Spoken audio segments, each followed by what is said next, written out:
On. Microphones are on, please.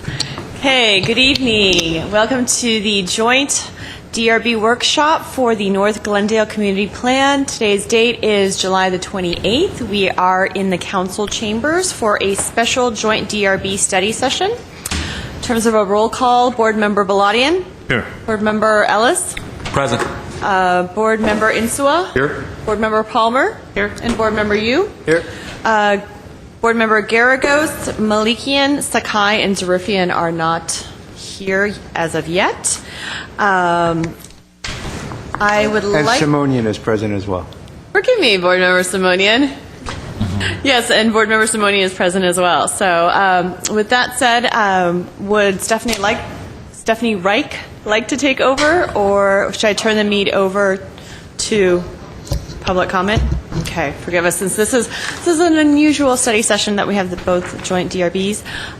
Do we have any speaker cards? No speaker cards here. Not yet. Okay, so yes, so at that point, I believe there's going to be a chair pro tem for this joint DRB study session. Is there an elected chair for this evening? Board Member Palmer, all in favor? Aye. And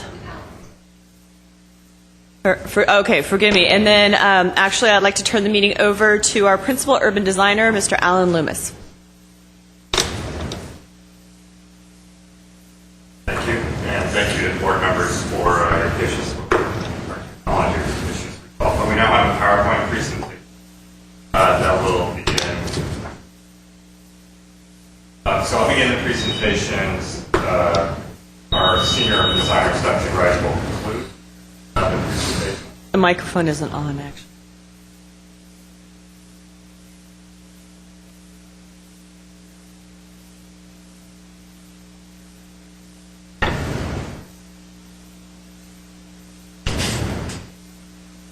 There we go.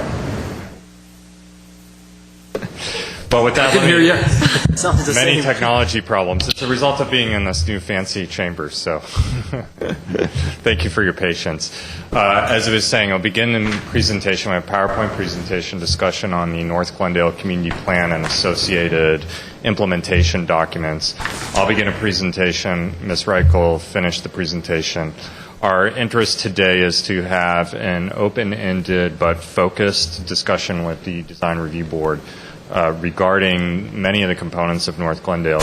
But we are going to sort of, if you will, take a kind of vertical slice through a series of complex documents the planning department and division has been working on that will sort of show you how all the different pieces of the community plan, the design guidelines, and the proposed zoning code comes together to inform development on Foothill Boulevard. We've decided to structure it this way because we know that the proposal for zoning standards on Foothill Boulevard, the future of Foothill Boulevard and all its kind of dimensions is of a great deal of interest to not only to the board members, but many members of the community, and maybe the prime issue of concern in North Glendale. So we feel like it's appropriate to sort of really look at Foothill Boulevard as a focused kind of case study for how the community plan guidelines would come together. And after we've kind of worked through that, I think it'll be much more evident how all these documents will inform development in other areas of North Glendale. So that's kind of our strategy for this evening. As I said, we're going to kind of give you an overview of how all these pieces come together, get your general feedback and discussion, and next week at our another joint meeting of the two design review boards. In fact, we will be asking the boards to make a motion, actually 3 separate motions recommending recommendations to the Planning Commission. First recommendation would be on the community plan. Second would be on the design guidelines. The third motion, which may have multiple parts, would relate to the specific zoning code proposals. So before I begin, I just would like to check in and make sure that's kind of clear, this sort of strategy. Okay. So with that, I can control the slides. Just as a reminder to anybody checking in, the North Glendale Community Plan covers the area of North Glendale, La Crescenta, that's in the city of Glendale limits. Generally, that's from the neighborhood of Montecito Park and Spar Heights going all the way north to Duke Magian Wilderness Park. and to the San Gabriel Mountains. So that's the area that the plan covers. The plan itself, as I said, there are really three sort of major components to the plan. There is the community plan itself, which is a general plan level document. So it is sort of, it's equivalent in that sense to the other constitutional documents that sort of govern development in Glendale, such as the land use element or the open space element. There are also supporting documents that are not part of the plan but do need to be understood as pieces that implement the plan. One of those is the comprehensive design guidelines, and the second is proposals to revise or amend certain areas of the zoning code. Important to understand that the zoning code is a tool to implement the city's plans. So you start with the plan, and then the zoning code is a tool to implement that plan. They work together, but they're two separate documents. And I just emphasize that because we have heard some confusion or kind of questions amongst people reviewing the plans in the public. Why are these not tied together? And I just want to make it clear. The zoning code implements the plan. It's a separate document. You do have to refer to multiple documents. So we have the plan, the design guidelines, and the zoning code, three separate pieces that bring the plan together. This is a diagram with a little bit of clip art that sort of focuses on a building that explains potentially how they come together.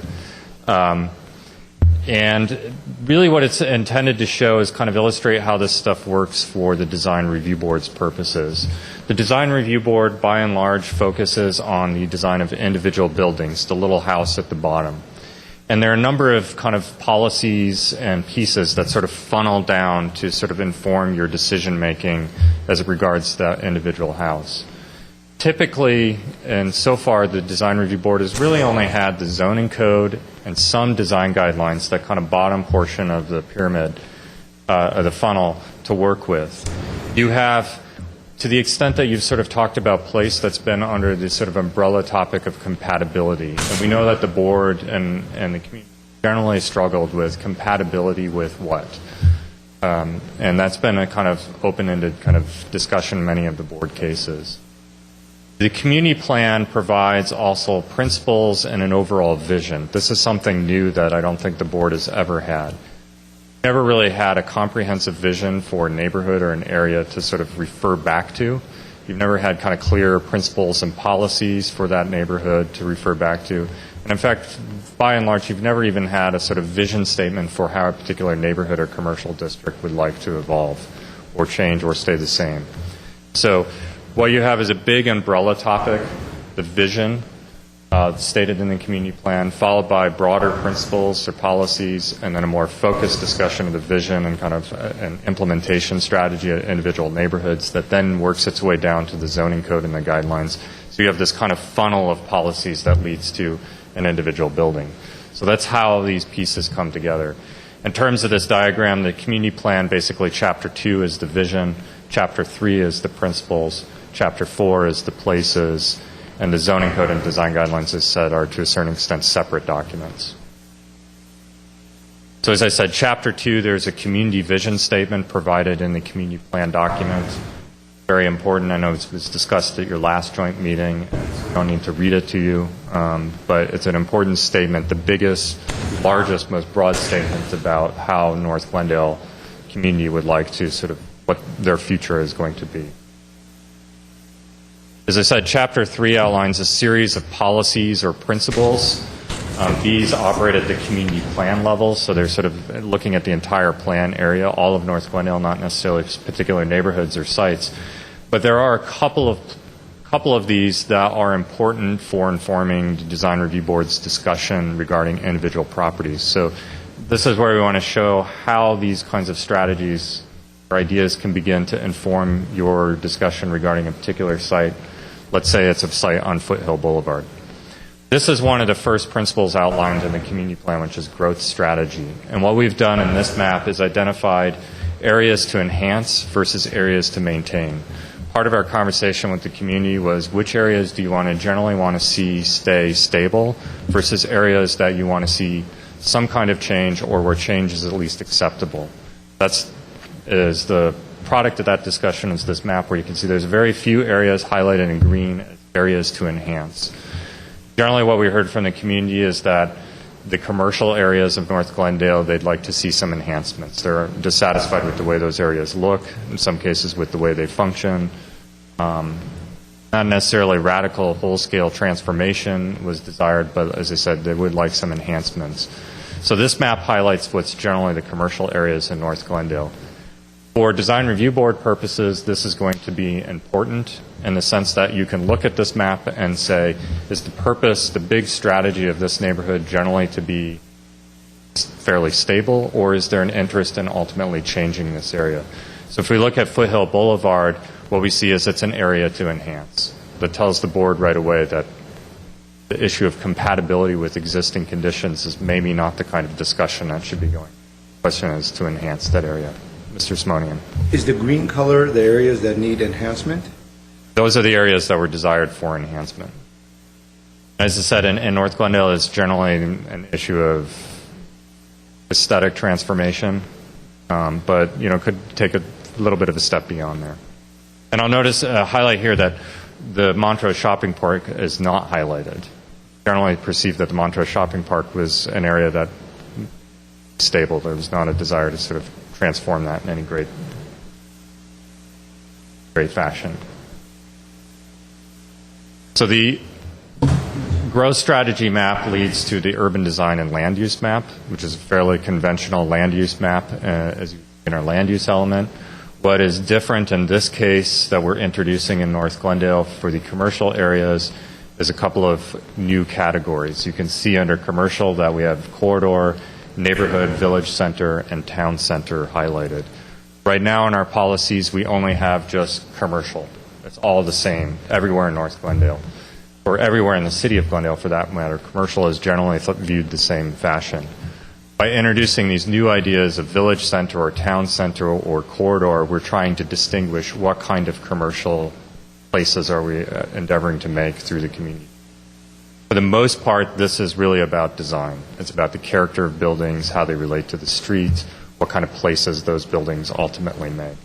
But this becomes a kind of important guide. Just generally speaking, town centers is the Montrose Shopping Park, which is by and large throughout the community referred to as the town, Old Town, Montrose Town. Village centers or neighborhood centers, we're using those terms interchangeably, but it's based on Kenneth Village, hence the name Village Center. It's a small-scale, little commercial area. And then there are corridors, which is more typical sort of suburban style commercial corridors, which is more or less what our existing policies would give us. The other important map that sometimes will have an impact on design review board decisions is the mobility map and the policies related to mobility. This is a revised version of the map that was included in the draft plan. This map was presented and endorsed by the Transportation and Parking Commission on Monday of this week.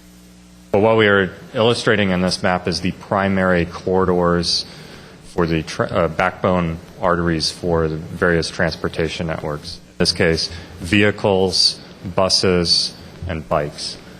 Bikes are being represented in the dashed green, vehicles in purple, and buses in orange. So what we're trying to show is there are certain corridors where there is major sort of modal service, different kinds of transit service. We're also showing that there is areas that we're introducing or calling pedestrian priority areas. Those are highlighted in kind of red polygons or trapezoids. Let's see.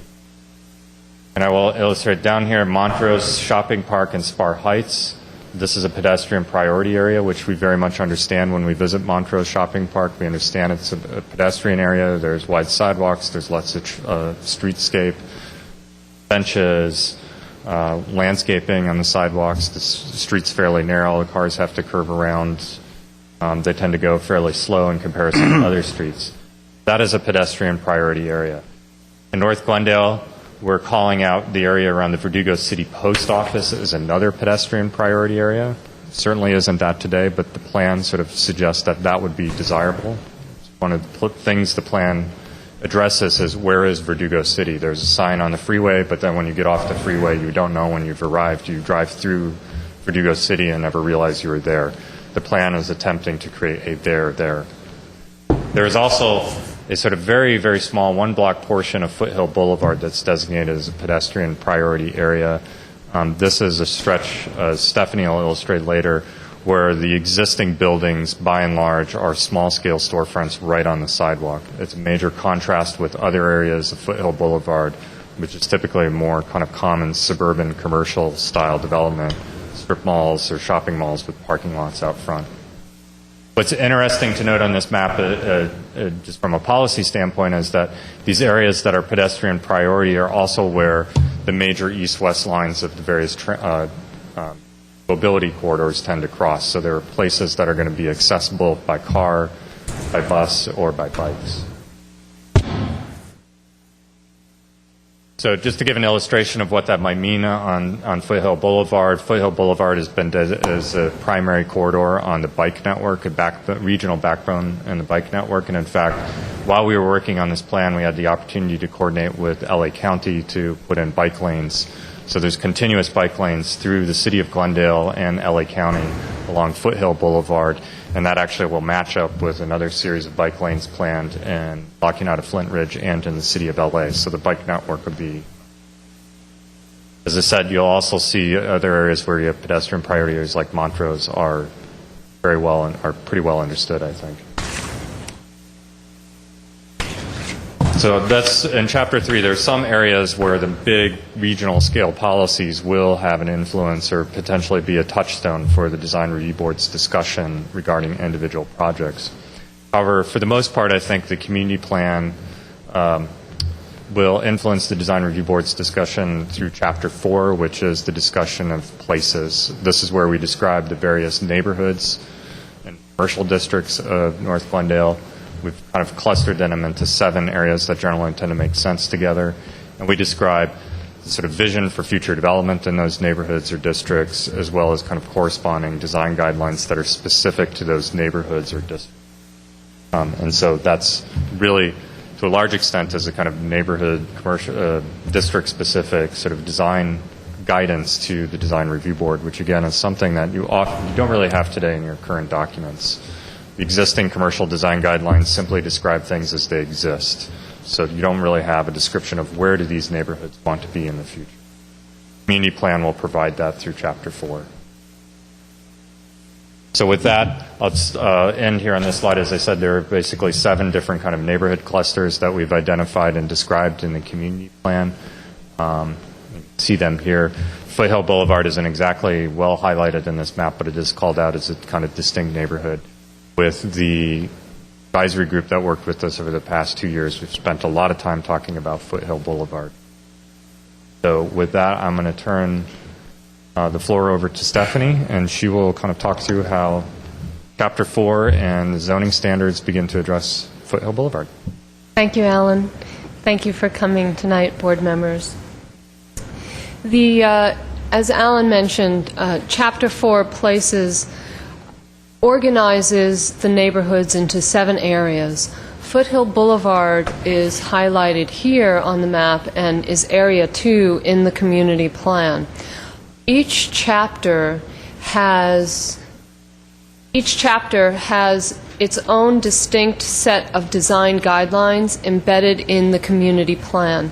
This is to respond to the very unique nature of each place, each area, which is a collection of neighborhoods that's typically very similar by geography, topography, and so on. Foothill Boulevard, we gave it its own area because of the special place that it has in the community as a circulation spine, as a commercial center for the community as well. And as Alan mentioned, we'll focus on Foothill Boulevard tonight, but all of the pieces, the policy piece, the vision piece that's embedded in the Chapter 4 in each area, that relates to then the design guidelines and the zoning standards, all of that is inherent and similar in structure for each area. So, as Alan mentioned, we did spend a great deal of time with the community and the advisory group focused on Foothill Boulevard. Foothill Boulevard has seen some development interest in the recent past. The current standards for development, the current 50-foot height limit, and other development standards seem to be out of sync with what the community expects or wants. And so that's part of the reason that we engaged in the overall study of North Glendale. So that was a very important and key part of our work with the community. So for Foothill Boulevard is one of the key areas that we heard very clearly from the community could use enhancement and actually transformation. We heard very clearly that the community was unhappy with the way Foothill Boulevard looks and feels, so there's some level of enhancement and transformation that's desired along Foothill Boulevard. What we found in our study is that there is this one area that's really a block long, but the blocks along Foothill Boulevard can be 800 feet long, which is very long for a city block, where the buildings on both sides of the street really are at the property line. The development pattern is much smaller, and so the community felt, and we agreed, that this was an area that could be highlighted for a pedestrian-oriented area that felt really particularly different than the rest of Foothill Boulevard, which we'll be referring to as a suburban commercial corridor. And so you can see that the suburban corridor and the Main Street corridor, they have different aesthetic and development characteristics. For the suburban corridor, what we see is a variety of building types, building heights. We heard from the community that there was not a desire to have the same relationship to the street in each case. There was a desire to maintain that variety of how buildings related to the street, with the exception of the Main Street corridor. So in the suburban corridor, there was consensus that streetscape improvements would be very important, and that complete street principles, the installation of the bike lanes, the enhanced walkability, even though it's not a pedestrian priority street, it should be welcoming, at least not hostile, to the pedestrian. Right now you see a lot of people walking and biking along that all of Foothill Boulevard, and it's not very comfortable to do so. So as part of the vision, the suburban corridor portion, although it will be transit-focused and automobile-focused, should also be enhanced for pedestrians. As far as the Main Street corridor portion, when development proposals come to you, the focus will be on having those pedestrian-oriented. As we look to develop grants for streetscape improvements, we will look to that area as being inherently different in its streetscape improvements. And so then that ties into the design guidelines. A lot of these elements that are mentioned about character and feel of a neighborhood will not be in the zoning code. They are described in the community plan under the vision, and there are unique design guidelines within each area to respond to the very unique characteristics of each area. What we did with the comprehensive design guidelines is we pulled out what we heard as very common principles that we hear from you every Thursday night in regards to residential, in regards to multifamily, in regards to single family. We hear a lot of principles that you discuss when you discuss particular projects, so we pulled out those overarching principles that we hear very often into the comprehensive design guidelines, rather than repeating the same text over and over for each area. And so one discussion that you may want to consider is whether or not the guidelines in their current form, or perhaps later in a modified form, could be adopted for use citywide as well as for North Glendale, because we have those very specific design guidelines in each area within the community plan itself. And so as we turn to Foothill Boulevard, we did yet a lot of areas of agreement within the community-wide workshops that we did, as well as within the advisory committee. The advisory committee agreed that there should be no change to current uses for zoning because there was a desire to maintain the level of flexibility that the current C3 zone provides. And so that would be making sure that we can retain and attract new businesses. And so just as a side note, any proposed zoning code changes would apply to new buildings and additions only. Anything that would come before you, we would, and the city never asks a property owner to retroactively change their property once they've developed their property or even gotten a building permit for that. And so we heard a lot of very design-oriented feedback from the overall community and from the advisory committee. One aspect was that a variation in design and variation in roof heights was very important to them. And we very specifically asked, if there's a variation in roof heights, can those taller portions be usable space? And we pointed out this building that's on the corner of Pennsylvania and Foothill Boulevard, which does have certain accent pieces that are usable, habitable space, and not just elevator cores or stair cores. And the answer was yes, they would like that variety. This is an example that maybe, while not beloved, is certainly preferred over this older example on the left-hand side of the slide. We heard very strongly that buildings should follow the topography. This is a picture from a coastal neighborhood, commercial corridor, where the buildings very clearly, the heights and the building floors follow the topography. The development increment also assists in that because the buildings are broken up along the facade and that they follow the slope of this street. We also heard very clearly, and there was also some consensus on this, that the transition between the commercial and the residential uses were very important to the community. Very often, and almost exclusively, there's single-family zoning right behind the commercial on Foothill Boulevard. And so those transitions, particularly with the significant topography along Foothill Boulevard, was very important for us to look at and propose, make a proposal that was different than what current code allows. The current code does not have any limitations on retaining wall heights and so forth. This is an example that was given to us as being not preferred, while this example of a stepped retaining wall situation with lots of landscaping as a buffer was a preferred situation.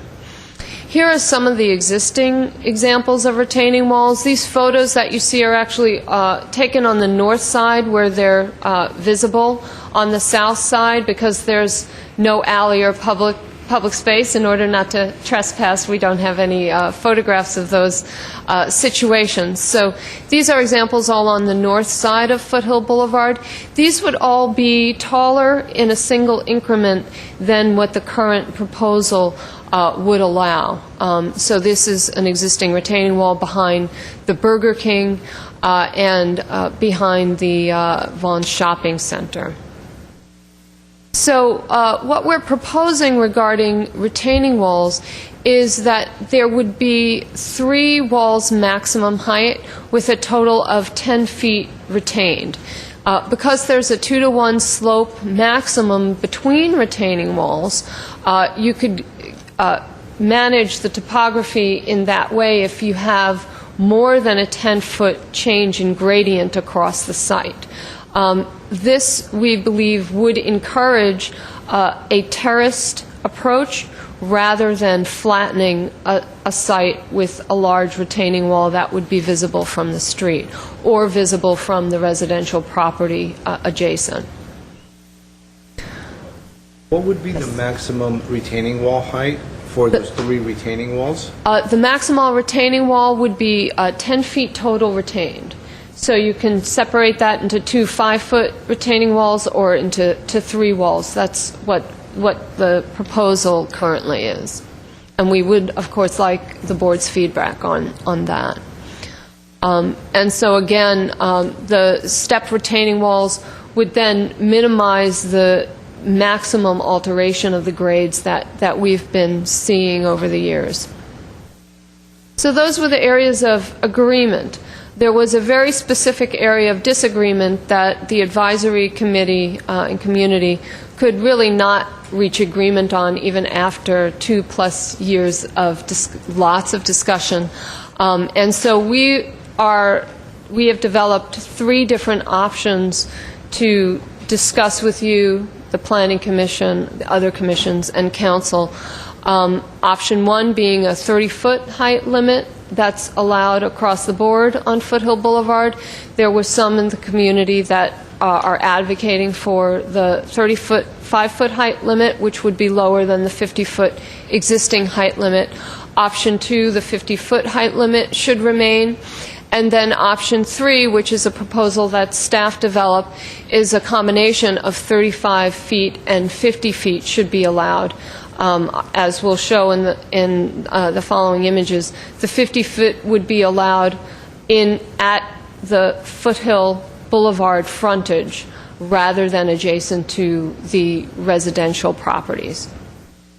So just to remind you of what some of the existing heights on Foothill Boulevard are, this was the development that we talked about a little bit earlier at the corner of Pennsylvania and Foothill Boulevard.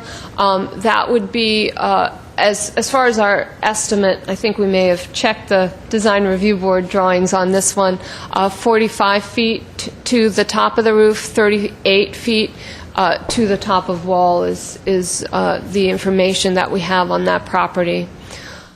Here, this is a building that has been constructed not too long ago, an example of what a 50-foot height limit looks like under the current code on 3600 Verdugo Road. This is, yes. The 50 feet right now is the average of the slope, right? I'm glad you asked that question. The 50 feet is the bottom of where the building comes out of the ground.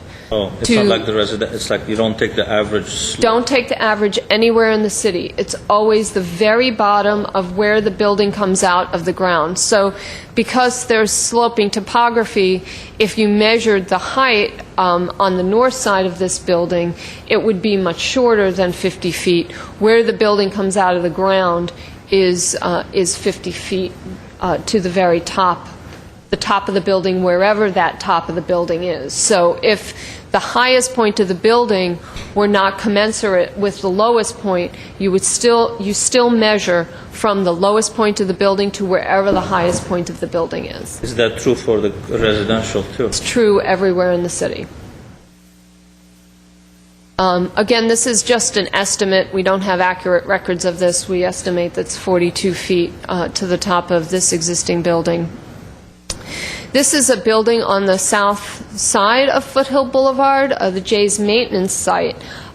We have this unique situation almost at every corner along Foothill Boulevard on the south side, where this particular building and other buildings like it open up and have a surface or a floor that opens to the low side of the building. And so the building height is measured from that very lowest point to the highest point of the building. So while this from Foothill Boulevard is sometimes only 7 feet high, the height of this building is 22 foot 8 inches. So you take from the back side? We take from wherever the lowest point of the building is.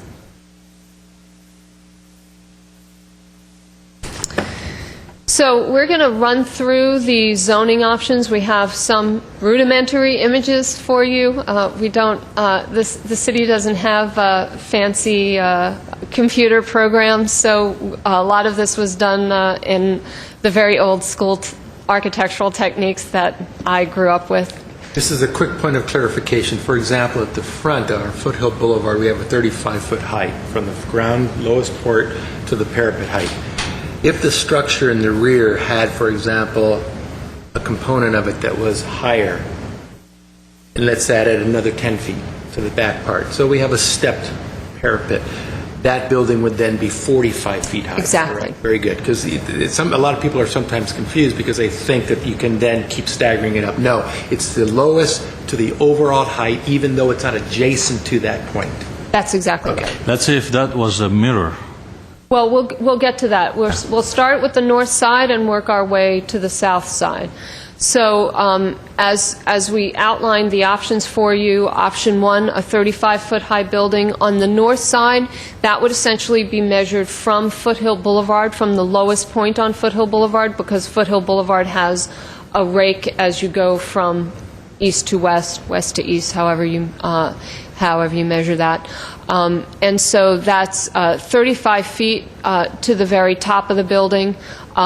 Here on the back side of the building, where the topography goes upslope, as we've measured this particular case, and we've used the Just Tires site. I forget exactly what corner that's on, I'm afraid. I think it's Boston and Foothill Boulevard. Forgive me if I'm mistaken on that. But at the top of that site, you would get a 15-foot, 6-inch high building. So with this 35-foot height, and say that side of the street you had a more sloping lot, you might not be able to put much of a building going back because That's you right. achieve that. Okay. That's right. That'd be restrictive. Yes, you could in fact excavate, and while we've provided limitations on retaining walls, if the building acts as a retaining wall and is essentially built into the slope, there's no regulation on how low you can go, essentially. So the height of the retaining wall doesn't matter if it's part of the building? If the building acts as retaining wall, that's not considered a retaining wall. And so this is an illustration on the north side of what a 50-foot high building would look like if you did want to enter on both sides of the building. This would give you potentially 2 floors at the back on this particular site that Just Tires is on. Could we go back? Yes. To option 2? Just for a moment.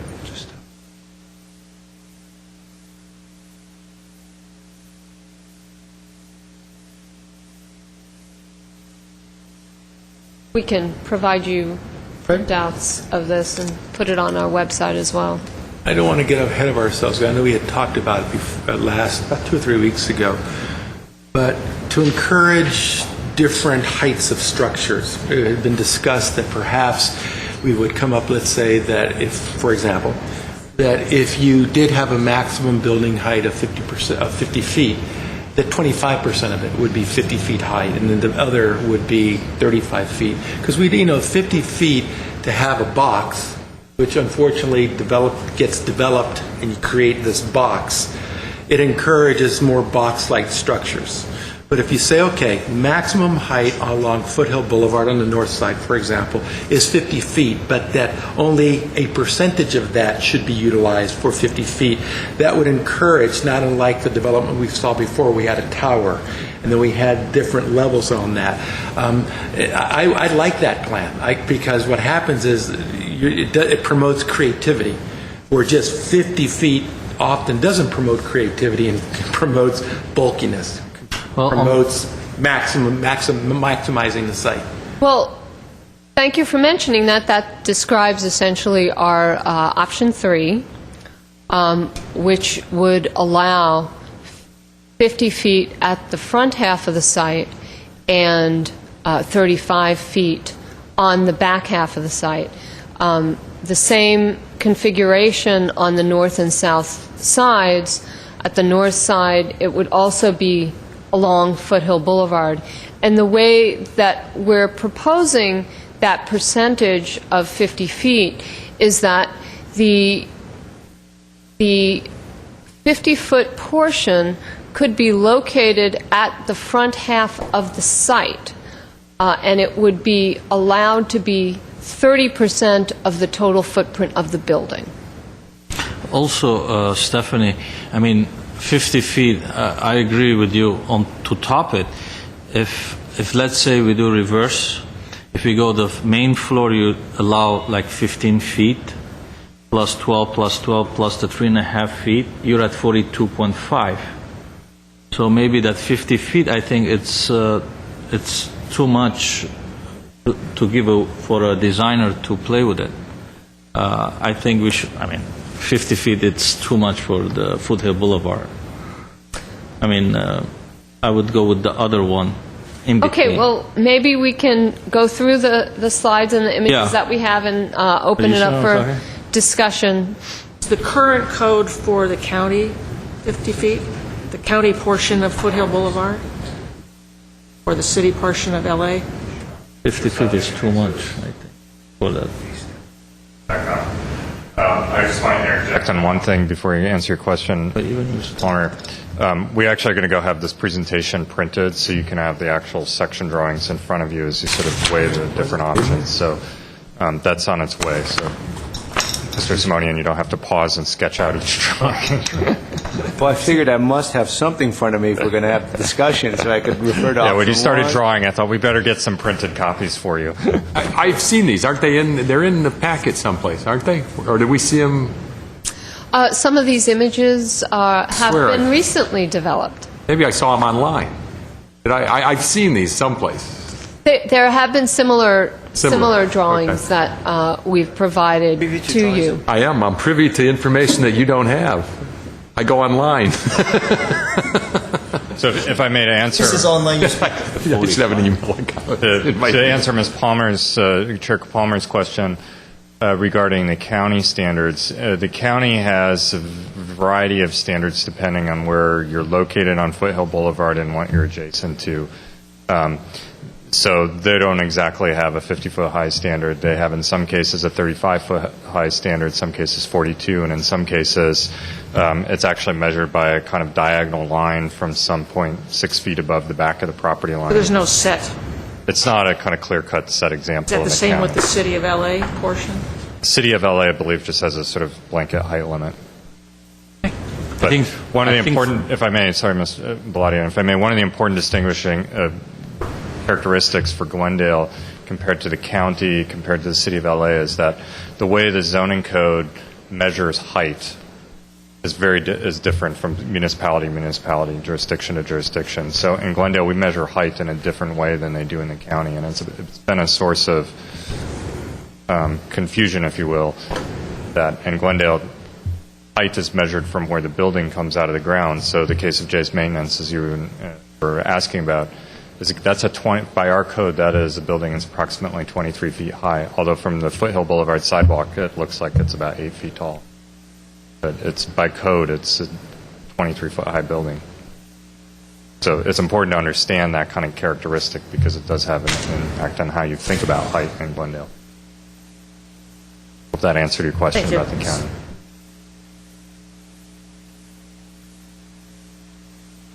So just to give you a sense of what this might look and feel like three-dimensionally, again, very old school type diagrams.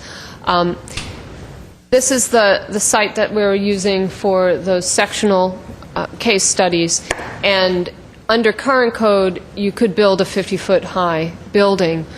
So we wanted to show you on this particular building, this would be what a 35-foot height limit would look like, and this is what a 50-foot height limit would look like. So I'll just scroll through some more of these images, and we can go back to any one of these during your discussion. So when we talk about how to measure height, that gets a little bit more confusing on the south side because the lower side of the building is essentially out of public view. And so this is where that discussion on the retaining walls really does impact height and will serve to lower the height of the building as it relates to Foothill Boulevard. With those retaining walls, get the three sections that equal 10 feet, but that's retaining, and then you have a wall on top of that, which would be like 6 feet, I'm assuming. Right. So in essence, you could have an 11-foot wall face. 16 foot, right? No, but I mean one face with a 5-foot Yeah, right. retaining wall with a 6-foot wall on top. Yes, and this would require planting.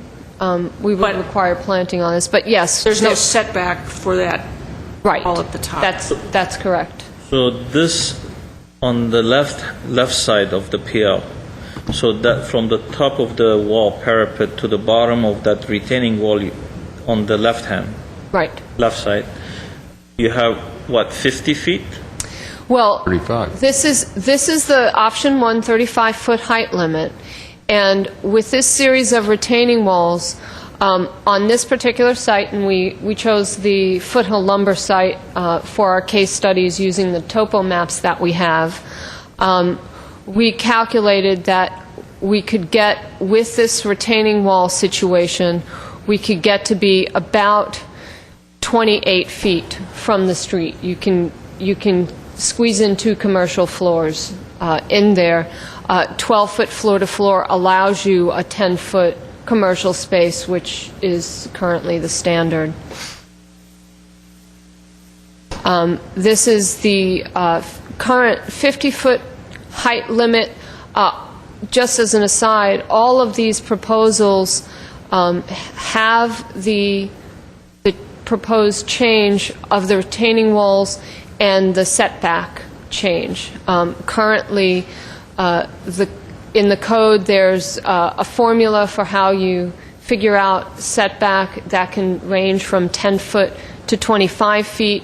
And as I mentioned previously, the current code has no limitation for modifying the landform and for the retaining walls in the commercial districts. In the residential districts, there is that limitation, and so what we're working with here is something very similar to what the residential allows. So this would be the 50-foot height limit, which would allow you 3 stories with a parapet as it fronts Foothill Boulevard. And then this is that combination that we have discussed with 35-foot as it's adjacent to the residential. This, by the way, is the allowable zoning envelope for the adjacent residential, 25 feet high, 6 feet away from the property line. And so then, based on where that comes out of the ground, you get a 50-foot high building with about 43 feet at Foothill Boulevard frontage. So these would be the dimensions. Again, they could be modified. This is just a quick diagram to show you how that would work in section. And then another quick diagram to demonstrate on that Foothill lumber site with about 30% of the floor area divided into 2 pieces at 50-foot high, what that might look like. Is there a setback for the 3rd floor? There's no setback for the 3rd floor. The 3rd floor is essentially set back to the middle of the site from the residential properties. We're not proposing a setback on the Foothill Boulevard frontage, so that the building would be essentially justified to the Foothill Boulevard frontage rather than the residential frontage.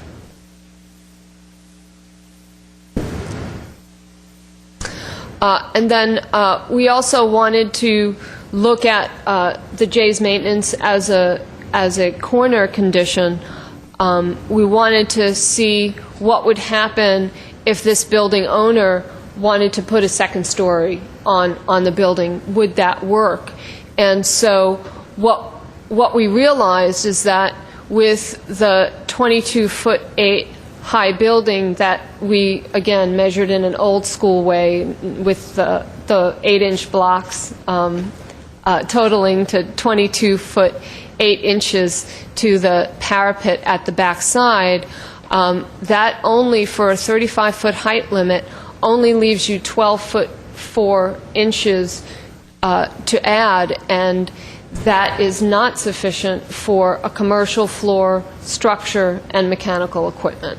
So we just thought it would be useful to point that out. That discussion came up in one of our more recent community meetings, and at that moment we didn't have the answer to it, so we thought we would look at it and provide that information to you. And then if the Jay's maintenance site was developed under the 35-foot height limit with perhaps a different building, it would be along this line with about 30% of the current footprint. Again, this is eyeballing. The 30% part is not really scientific, although the heights are accurately represented in these sketches. This is what that 50-foot piece might look like on that site.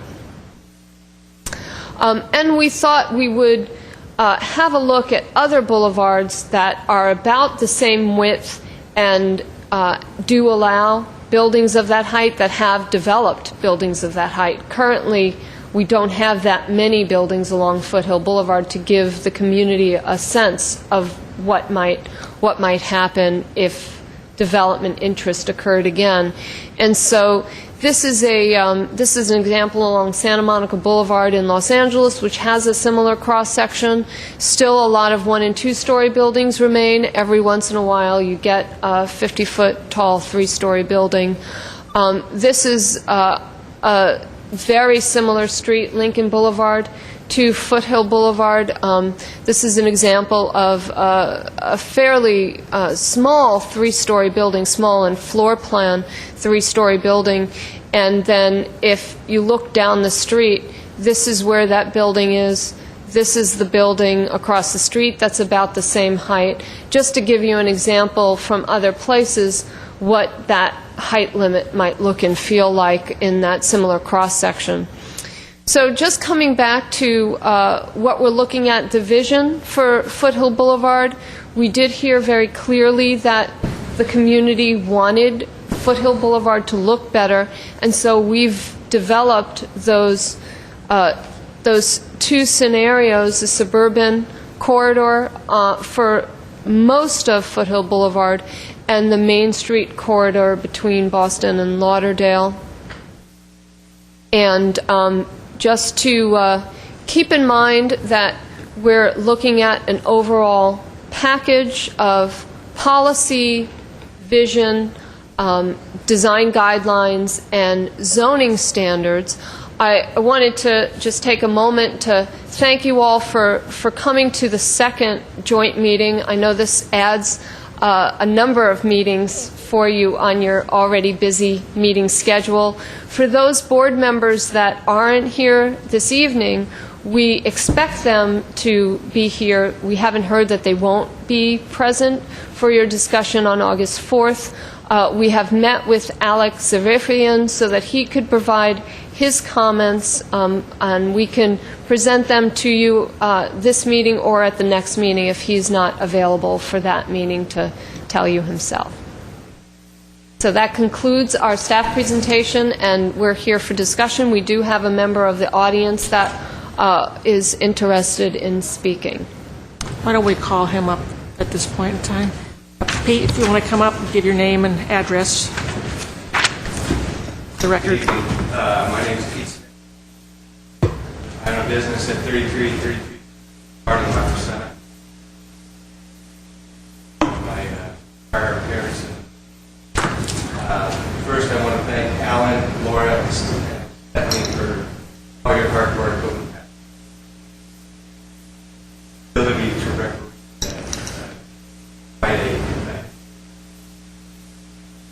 I had the opportunity participate on the community discussion and business owner. My lifeblood is the certainly recognize their wants. Old-fashioned neighborhood. But at the same time, I need to balance that with the ability.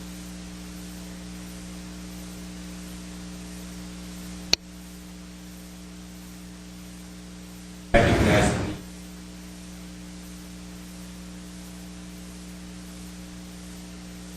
Yet, we serve this community. I do it to the best possible. That in mind, as a car dealer, don't make a car dealer deal by just telling somebody what the car dealer would like. I think what the step or come up with is extremely reasonable. In that when you measure out of the south side of the foothill, about 50 feet. On the north side, it can be, especially with maybe right on the north side. Business on the north side, I'd be willing to test that. But I do need to develop I don't know if you know the number of empty businesses happen to own 4 properties. I can't sell. While there are guidelines, no willingness or faith to go and try and develop something. But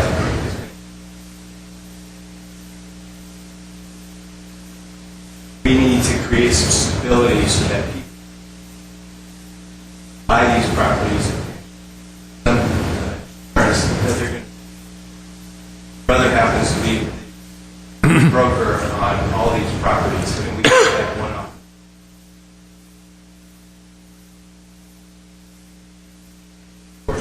That we do guidelines that we can all live with. There's not everyone's going to be happy, but compromise and come up. Live with and come to you and say, here's our plan. We've followed all the rules. Off we go and build projects. I do want to develop.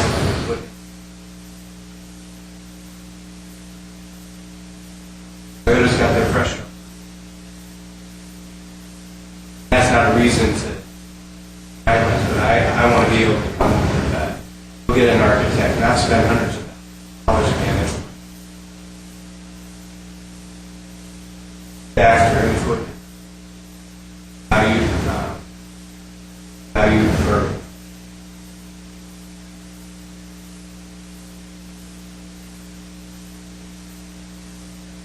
just as an aside note,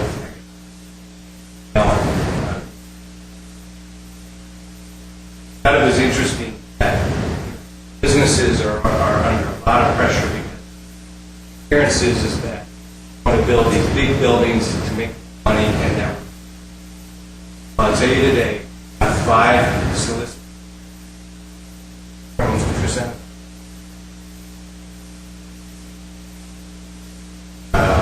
One from the soccer team, one from Glendale College, all looking for money from me. Of how we can build a better. If you think of how important we are, corporate citizen, all the donations. I was on the Fireworks Association.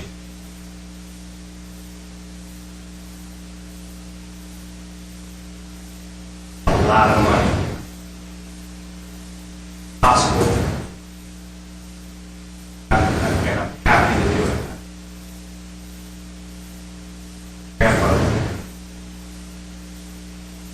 Function of our business back to the community. We'll continue to do.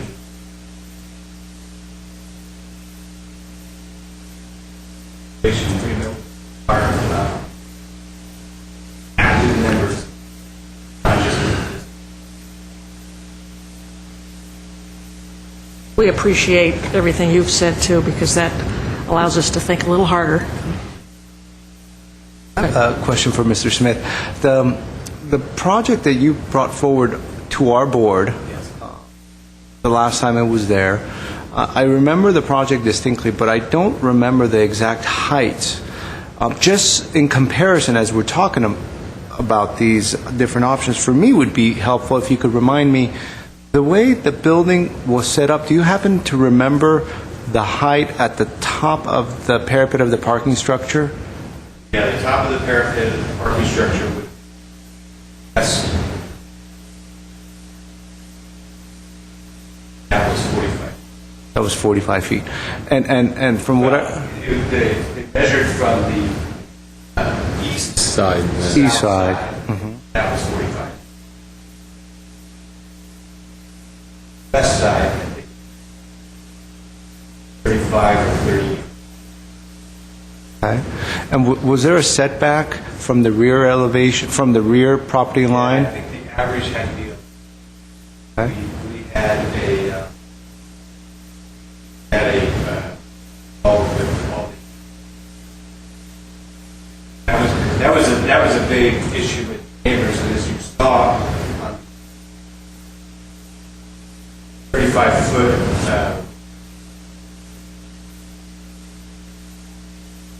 That was their rear view. The north view. Yeah. Right. But if you saw some of their yards, How tall was the retaining wall? it's going to be, Just straight. yeah, no, I think Wasn't it broken. It was 5 and 5. And you had moved your service to the basement area. So it had the basement underneath, which was where the service was, and then 2 stories of retail, and then the parking structure? It was a 3-story? 1-story, and level partial office, parking that we.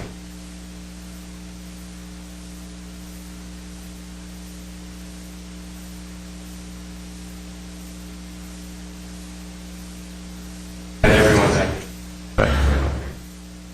All inclusive. Thank you. Any other questions? Thank you. Thank you.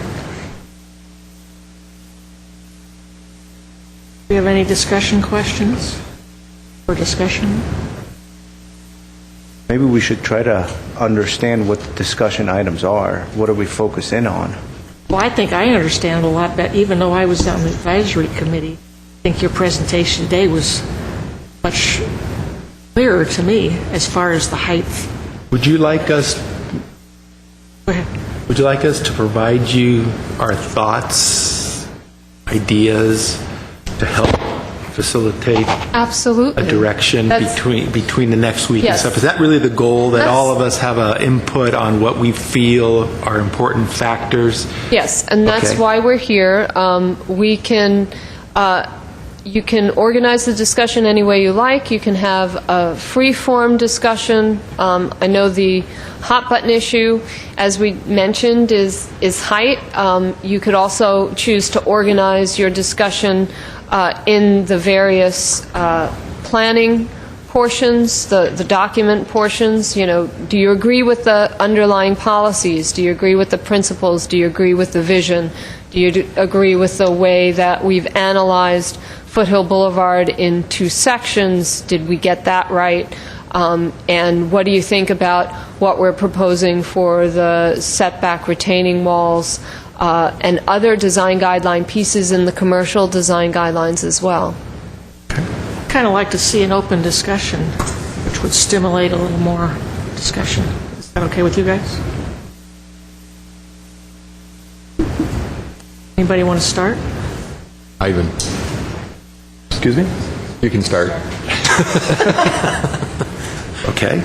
I touched upon it last time we were here real quickly, and it has to do with business.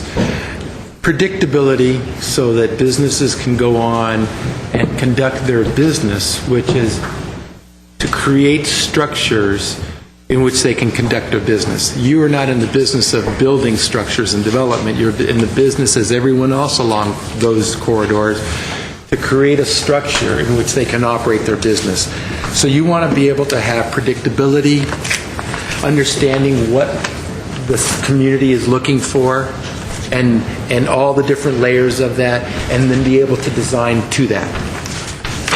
One of the things that I believe that you struggled with, and I remember it was about 2 years ago, about 18 months ago when you were in front of our board, the project in itself may have fit within that box of heights and, you know, all those things, but there was a struggle with respect to the material, the glazing, the setbacks, the fenestration, the parking structure adjacency to the front of Foothill Boulevard, all those things that you can say on paper it's successful, but when you look at it, it struggles. And I think that's why you got a lot of community input from that. My feeling is that we need to create a process that's incredibly predictable so that people of talent and skill, no matter how many things we put in place, maximum height, this and that, there's still going to be a handful of people that get it wrong. That's part of life. But those people of skill and experience and knowledge can utilize that predictability guidelines and do their design, and they're successful. Understanding what we need to do with respect to materials, what we want with the human scale portion of it, all those things that come together, I think is the challenge for us, so that when people get the guidelines, get the zoning code for occupancy, have a pretty good idea of what we want. That's really, I think, our big mandate, so that we in design review get a project, it fits those parameters, and they're in and out through the process relatively quickly. If we don't make it predictable and make it hard to understand and not quite clear of what the community wants and what the owners want of these homes, of these projects, then we'll just keep, make the process hard, and we'll be 2 years down the road, 3 years down the road, and we'll still be struggling with it. But predictability and clear understanding is, I think, an overriding thought for me. You know, I'd agree with Ivan on that also. The predictability is very important. I also, and I think Stephanie or Alan might have pointed out earlier, I got an email, I think we all did, from a member of the board who was, or the member of the community group, who was concerned with the three different documents and understanding how they all flow together, which I think Alan did a nice job putting together. Ultimately, whatever we come up with, it's a guideline, it's a starting point, and as you say, some people will never get it, and other ones, hopefully the smart ones, will figure it out. I think at the end of the day, the height issue will be something that we'll all weigh in on, and I'm sure you'll end up with an equal mix of opinions on that, just like you got from the community group. But it seems like that will be the one issue that will always be a red flag it somehow, no matter how you end up with it. But I can tell you, my thought, I'm support the staff idea. The more flexibility you can give the designers, the bigger the sandbox, the better the projects are going to come out. If we end up with very limiting on all of those things, it'll show in the ultimate design. And at the end of the day, design review, I think, is appropriate. Good design will benefit all of our communities. I know we've touched upon this already, but I personally also thought today's presentation was very informative. It was exactly what we needed to, I think, start this dialogue, especially with the height and the bulk and the mass. And I absolutely think it's the right way to divide north of Foothill from south of Foothill, and to look at them somewhat differently. And to really focus in on the Main Street and suburban retail, I think, is conducive as well. I think, I certainly appreciate the fact that Mr. Smith came here today, because it really brought back all those memories of that presentation. As Mr. Insua pointed out some items, you were probably sitting there going, oh my God, I don't want to hear all this again, because it was just long, drawn-out discussions on this item where a lot of community members had come out. And the main points from what I remember was the height of the building, Furthermore, there was a lot of discussion about view and blocking the views from the residents to the south to the foothills to the north. And there was also issues with light and air of a large building placed, along the south side of Foothill Boulevard and how that would affect the residents. And it seems to me that that's somewhat the focus today, is at least Foothill Boulevard, and to try to identify the main factors, which I think staff has done, and I think as a board, we certainly appreciate it and understand it, and to focus in on the matter. And I asked Mr. Smith what his heights were of that project, because the overwhelming discussion was that last floor, the top floor, should just go away because it was just creating a lot of issues with the residents to the south.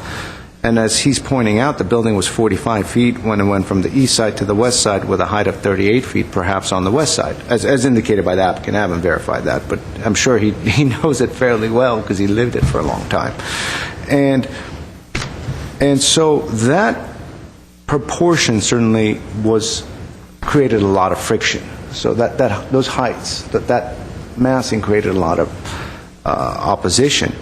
And on the other hand, that height was necessary for Mr. Smith's business to prosper and to stay competitive. And I think that's the underlying theme, is how do you get a car company or a car dealership to stay competitive and to be able to fight for those sales, which are the same sales that basically provide this city with revenues, which is the sales tax. And so car dealerships, large businesses are vital to the community. And so there's something to be said about that as well, and we need to understand that. And the biggest issue was, where does he park his car? I mean, he needed space to park his inventory, and without having the inventory, he couldn't buy as many cars. And if he couldn't buy as many cars, he couldn't give as good of a deal. And if he can't give as good of a deal, you're not going to have the buyers. And so they're going to go to Pasadena, and they're going to go to Valencia, and they're going to go to Van Nuys, or wherever they're going to go, and the city's going to lose. So there certainly is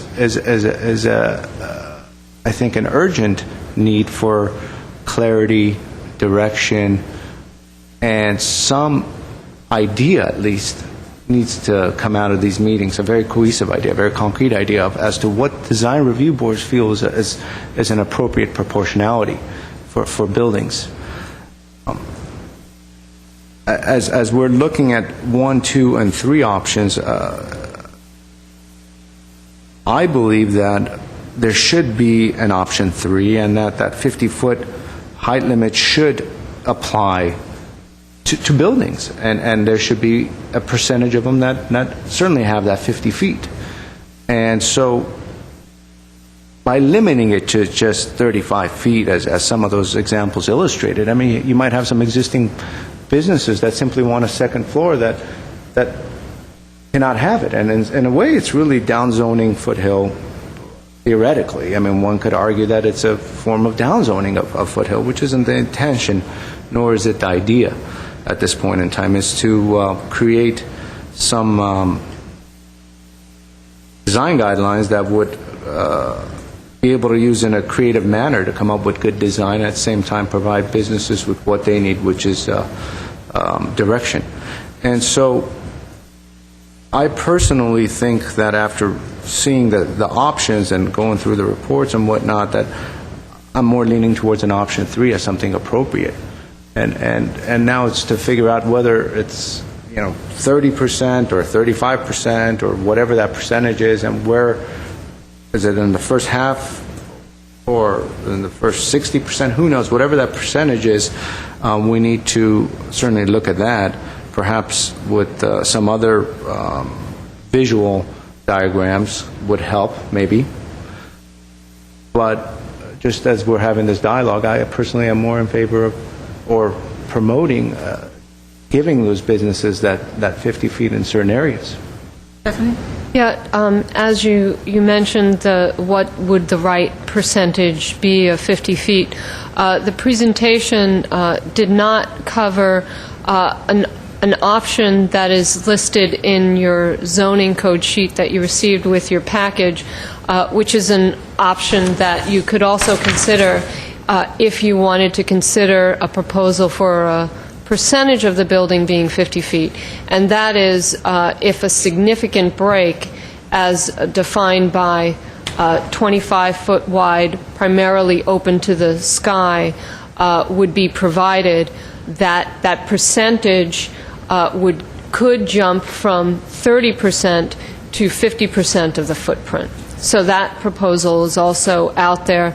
My apologies for not including that as part of the presentation. And that would be a courtyard situation where the Potentially courtyard a is open courtyard to the situation, right? Open to the sky with an allowance for some covered walkways or bridges A 25 within that foot? space, Or- 25-foot wide.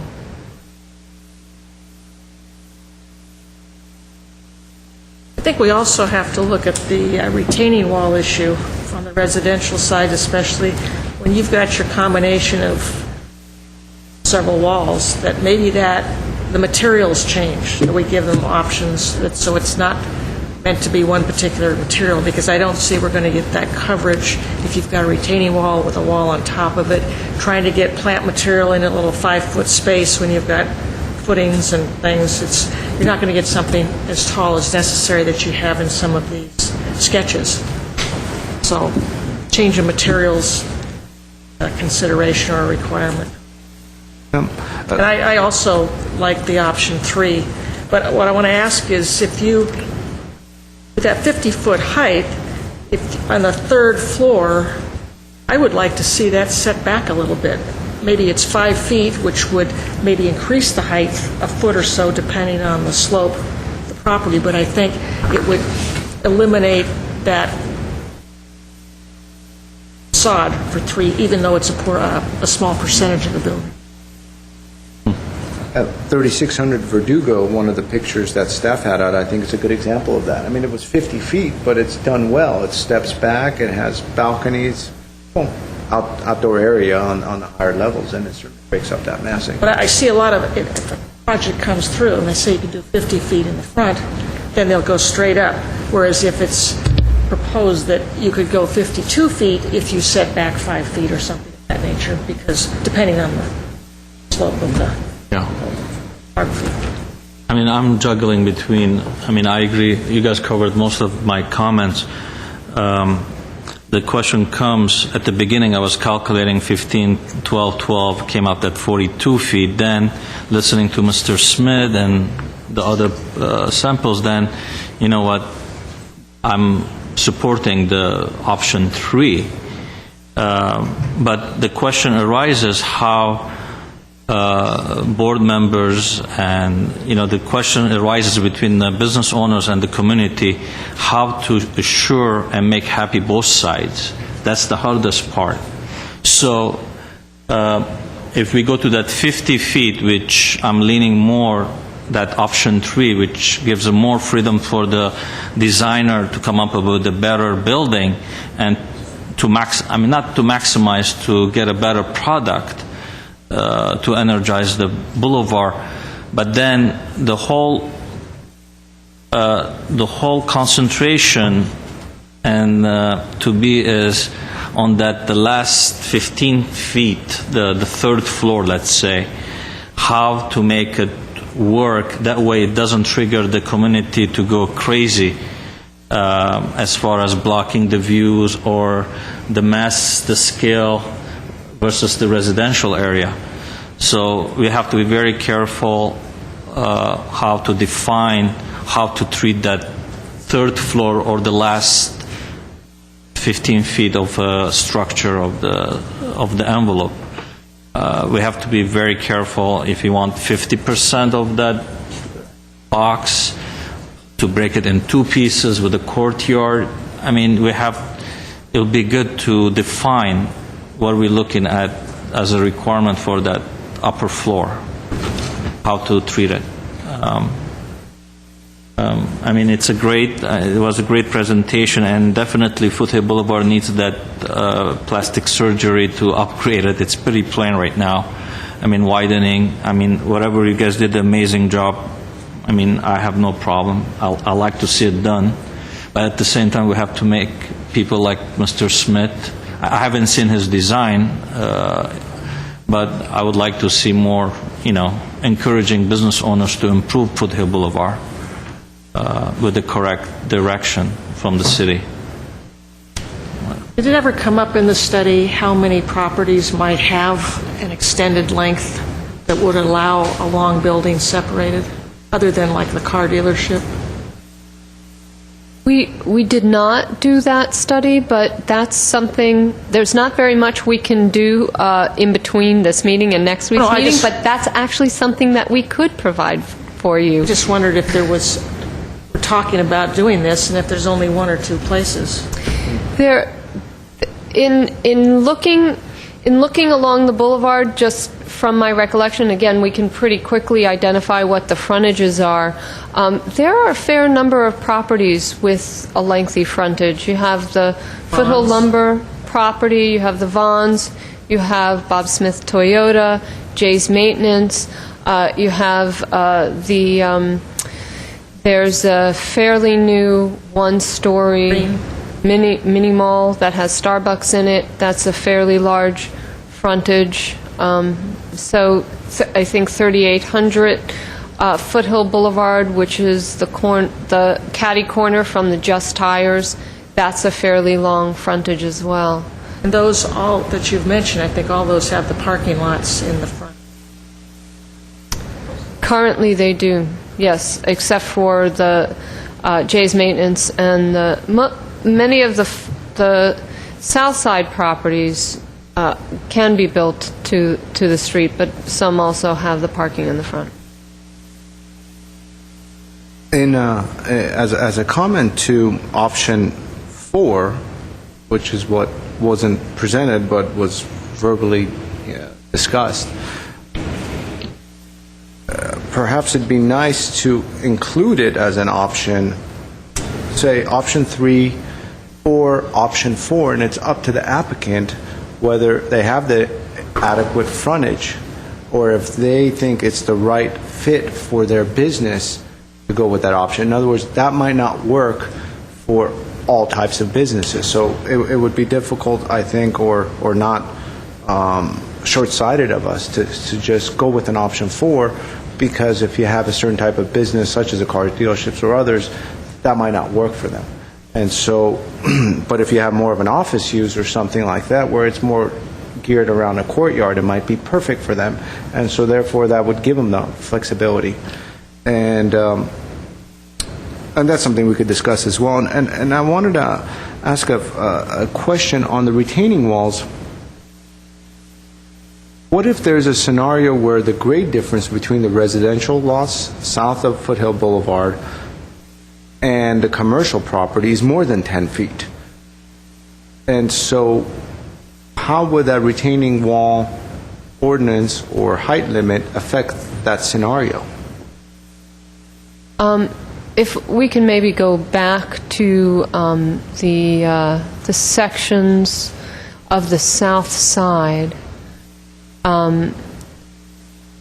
To answer your question, on the south side, based on our calculations, for example, the Foothill Lumber site from the northwest corner to the southeast corner is a 20-foot grade differential.